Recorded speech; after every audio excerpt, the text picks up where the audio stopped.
अस्सलाम वालेकुम दोस्तों, मैं हूं अब्दुर्रहमान और आप देख रहे हैं मेरा यूट्यूब टेक्निक और रहमान ऑनलाइन चैनल में। मैं सब दोस्तों को खुशामदीद कहता हूं।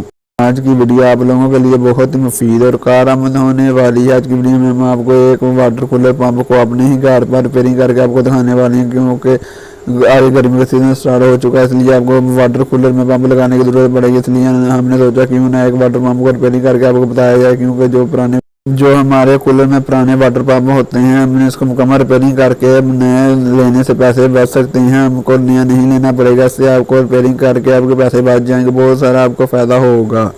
तो दोस्तों ने गुजारिश है कि दोस्त मेरे चैनल पर आने हैं तो मेरे चैनल टेक्निक और रहमान ऑनलाइन को सब्सक्राइब, लाइक, शेयर और प्रेस बेल आइकन पर भी क्लिक कीजिएगा और मेरी वीडियो को पूरा देखिएगा। ये वीडियो को शुरू करते हैं। आए हम इसको मुकम्मल रिपेयरिंग करके आपको दिखाते हैं।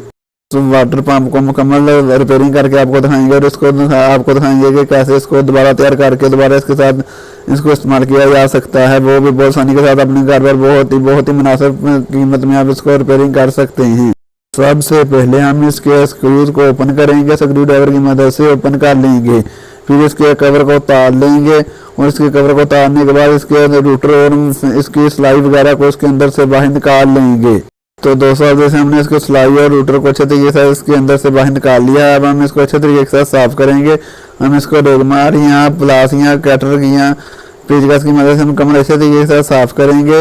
दोस्तों जैसे आप देख सकते हैं हमने रूटर को अच्छे तरीके के साथ साफ कर लिया है और हमने इसको मुकम्मल अच्छे तरीके के साथ रेगमार की मदद से साफ करके इसको मुकम्मल अच्छे तरीके से आपको चला कर दिखाने वाले हैं। अब जैसे हमने मुकम्मल अच्छे तरीके से साफ कर लिया है और इसको मुकम्मल अच्छे तरीके के साथ रिपेयरिंग हो चुका है और ये आपको बहुत आसानी के साथ बाजार से नया भी मिल जाएगा। अब मैं इसके अंदर रूटर को लगा दिया है। अब हम सबसे पहले इसको अंदर से भी साफ कर लेंगे, क्योंकि पानी के नमके इसके अंदर भी जमा होते हैं, इसकी वजह से ये बहुत ही ज़्यादा जाम हो जाते हैं, अक्सर जाम हो जाता है। और जाम पंप को मुकम्मल अच्छे तरीके से साफ करके मुकम्मल इसको तैयार किया जा सकता है।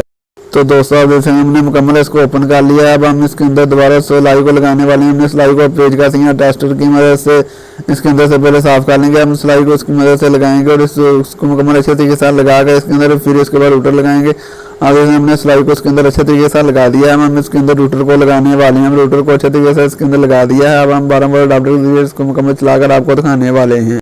को आप तकरीबन 50 से 100 रुपये में मुकम्मल अच्छे तरीके से अपने ही घर पर रिपेयरिंग कर सकते हैं, वो भी आसानी के साथ।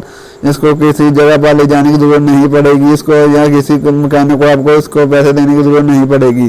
तो दोस्तों अब हमने मुकम्मल इसको अच्छे तरीके से रिपेयरिंग कर लिया है, साफ कर लिया है। अब हम स्क्रू ड्राइवर की मदद से इसको स्क्रूज को टाइट कर देंगे। याद रखिए इसको स्क्रूज को ज़्यादा टाइट नहीं करना, ज़्यादा टाइट करने से आपका फैन ज़्यादा जाम हो जाएगा। तो दोस्तों अब हमने एक स्क्रूज को अच्छे तरीके से टाइट कर दिया है। अब हम दूसरे स्क्रूज को स्क्रू ड्राइवर की मदद से टाइट करने वाले हैं।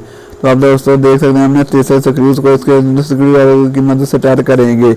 हमने दोनों स्क्रूज को इसके स्क्रू ड्राइवर की मदद से इसके पंप को अच्छे तरीके से टाइट कर दिया है। इसको स्क्रूज को अच्छे तरीके से टाइट करके इसको 12 वोल्ट के अडाप्टर पर मुकम्मल कनेक्शन करके आपको दिखाते हैं कि हमारा पंप वर्क कर रहा है कि मुकम्मल। इसको इस वीडियो में हम आपको इसको पंप को चला कर दिखाने वाले हैं। इसको रिपेयरिंग करने का तरीका बहुत ही आसान है, आप इसको बहुत ही आसानी के साथ रिपेयरिंग कर सकते हैं। आप जैसे हमने मुकम्मल इसको अच्छे तरीके से रिपेयरिंग कर लिया और मुकम्मल इसको स्क्रू को अच्छे तरीके से टाइट कर लिया है। अब हम इसको पॉजिटिव वायर को पॉजिटिव वायर पर लगाएंगे और नेगेटिव वायर को नेगेटिव वायर पर लगाएंगे। अब जैसे हमने इसको नेगेटिव वायर के ऊपर नेगेटिव वायर को लगा रहे हैं, हम इसके बाद पॉजिटिव वायर को पॉजिटिव वायर के साथ लगाएंगे। अब जैसे हमने इसको नेगेटिव वायर के साथ नेगेटिव वायर को कनेक्ट कर दिया। अब हम इसको वाटर के अंदर रखकर इसको मुकम्मल चलाकर आपको दिखाएंगे। हम इसके ऊपर पैप को लगाकर अच्छे तरीके से पैप को लगा देंगे। याद रहे कि हमने इसको क्लैंप या वायर के साथ इसको अच्छे तरीके से इसके ऊपर टाइट कर देंगे, ताकि हमारा वाटर पैप इसके ऊपर से उतर ना जाए या इसकी कोई वजह ना बने जिससे हमारे वाटर पंप का पानी सारा ओवरफ्लो होकर हमारे शीट हमारे वायर वाली हमारी जालियों पर ना पड़े। अब जैसे हमारा वाटर पंप बिल्कुल अच्छे तरीके से वर्क कर रहा है, ये बिल्कुल अच्छे तरीके से काम करेगा। वैसे हमारा वाटर पंप बिल्कुल अच्छे तरीके के साथ तैयार हो चुका है और आप दोस्त देख सकते हैं हमारा वाटर पंप बिल्कुल अच्छे तरीके के साथ वर्क कर रहा है।